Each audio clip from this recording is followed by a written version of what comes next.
ગૃહ રાજ્યમંત્રી હર્ષ સંઘવીની અધ્યક્ષતામાં 52 નવા જનરક્ષક વાહનોનું લોકાર્પણ. સરકાર દ્વારા પોલીસને 52 નવા જનરક્ષક વાહનો મળ્યા.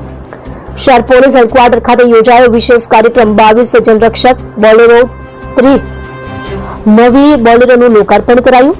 ગૃહ રાજ્યમંત્રી હર્ષ સંઘવીની અધ્યક્ષતામાં લોકાર્પણ કરાયું. જનરક્ષક પ્રોજેક્ટથી પોલીસ તંત્ર મજબૂત બનશે. હર્ષ સંઘવી સુરત શહેર પોલીસ હેડક્વાર્ટર ખાતે ગૃહ રાજ્યમંત્રી હર્ષ સંઘવીની અધ્યક્ષતામાં જનરક્ષક ગાડીઓના લોકાર્પણનો કાર્યક્રમ યોજવામાં આવ્યો હતો, જેમાં 22 જનરક્ષક બોલેરો અને 30 નવી બોલેરોનું હર્ષ સંઘવીના હસ્તે લોકાર્પણ કરવામાં આવ્યું હતું.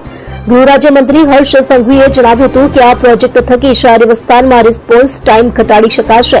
આ જનરક્ષક વાહનોને કોઈ સીમા લાગશે નહીં. ઘટના સ્થળથી નજીક જે વાહન હશે તે વહેલા પહોંચી જશે. જનરક્ષક પ્રોજેક્ટથી પોલીસ તંત્ર વધુ મજબૂત બનશે તેવું પણ તેઓએ જણાવ્યું હતું. સુરત શહેર પોલીસને 52 નવા જનરક્ષક વાહનો મળ્યા છે, ત્યારે આ જનરક્ષક વાહનો આગામી દિવસોમાં સુરત શહેરની સુરક્ષા સુનિશ્ચિત કરશે.